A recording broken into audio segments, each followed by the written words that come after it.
Assalamualaikum warahmatullahi wabarakatuh. Bismillah, alhamdulillah, wassalatu wassalamu ala rasulillah, wa ala alihi wa mawalah amma ba'd.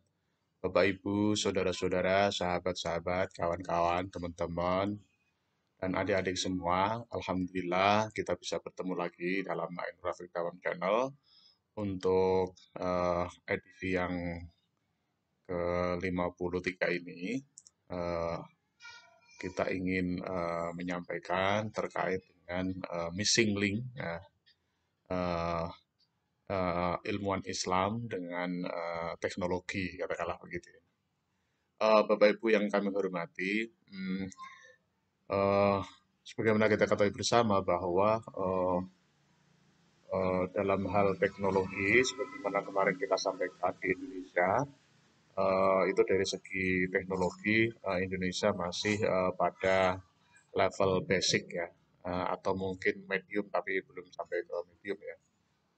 Eh, itu menurut menurut saya itu karena adanya missing link ya, adanya missing link.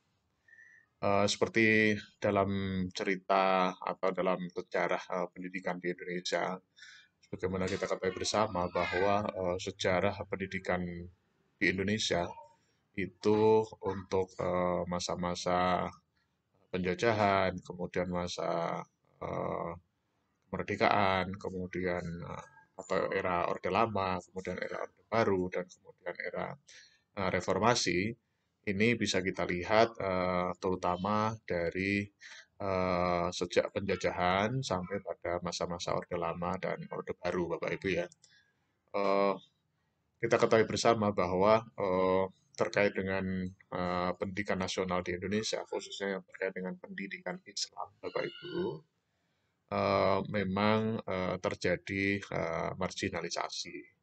Mengapa hal ini terjadi? Karena memang waktu itu kalau kita lihat ya di era Orde Lama, memang pendidikan-pendidikan yang pendidikan pesantren itu atau pendidikan keislaman itu belum menjadi ranah utama di dalam pendidikan nasional, katakanlah begitu ya.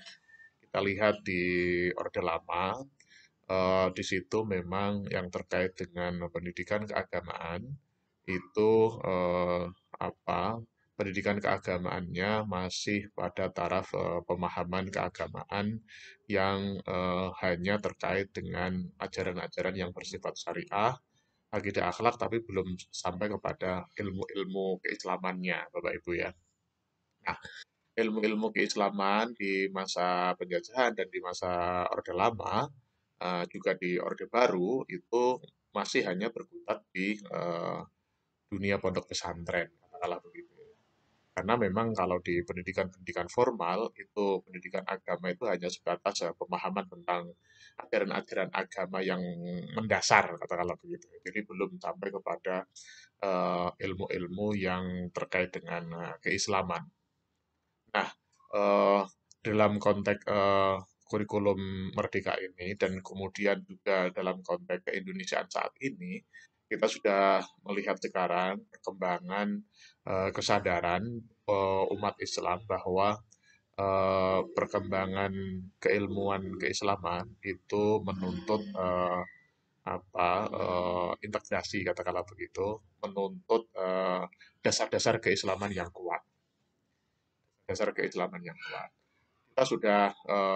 Kita sudah ada IAIN berubah menjadi UIN dengan wider mandate waktu itu tahun 2000-an. Kemudian muncul beberapa universitas Islam negeri. Cuma memang terkait dengan integrasi ini seolah-olah ada dua hal yang kemudian diintegrasikan. Padahal menurut saya secara pribadi, kalau saya melihat di eh, Renaissance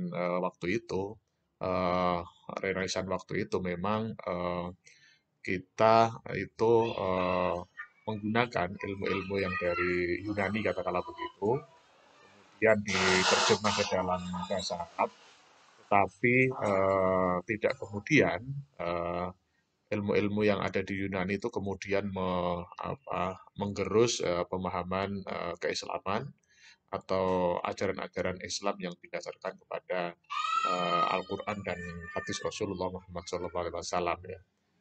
Berbeda dengan di Indonesia yang saat ini seolah-olah keislaman itu menjadi inferior, sementara ilmu-ilmu yang terkait dengan teknologi itu eh,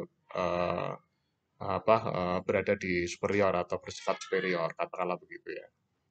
Oleh karena itu, menurut saya saat ini adalah momentum yang sangat pas ketika eh, dari pendidikan madrasah sendiri itu sekarang sudah mulai menggabungkan antara ilmu-ilmu keislaman dengan teknologi, dengan sains, katakanlah begitu ya.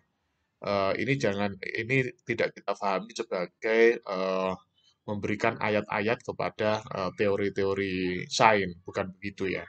Karena kalau kita memberikan ayat-ayat atau ayatisasi teori-teori sains itu itu masih terkesan kering, terkesan kering karena sumber keilmuan keislamannya masih sangat mendasar, masih sangat ilmu-ilmu dasar. Nah, yang kita pahami adalah ketika misalnya kita lihat Imam Al-Ghazali misalnya, eh, beliau adalah imam masyhur, beliau dari segi keilmuan keislaman, beliau sangat-sangat kuat, baru kemudian mengadopsi ilmu-ilmu yang dari Yunani atau dari Aristoteles katakanlah begitu ya. Nah, oleh karena itu, momentum saat ini adalah momentum yang sangat pas, yang saya sebut sebagai apa kolaborasi, kolaborasi antara keindonesiaan dan keislaman. Bagaimana kita ketahui bersama bahwa negara Indonesia itu adalah negara yang unik ya dibanding dengan negara-negara lain. Kalau negara-negara lain itu mengatakan dirinya sebagai negara Islam, tapi negara Indonesia bukan. Indonesia bukan negara Islam. Kemudian ada juga beberapa negara yang mengatakan kami adalah negara sekuler, artinya agama bukan urusan negara, agama adalah urusan pribadi. Berbeda dengan Indonesia. Indonesia bukan negara sekuler, juga bukan negara agama. Akan tetapi nilai-nilai keagamaan, nilai-nilai luhur keagamaan, nilai-nilai ajaran keagamaan itu menjadi dasar yang sangat kuat terhadap bagi perilaku dan tindakan masyarakat Indonesia. Nah, oleh karena itu, eh, kalau misalnya missing link ini, yaitu missing link antara tradisi keilmuan Islam kemudian masuk ke dunia teknologi, maka ini akan menjadi satu hal yang sangat baik ya.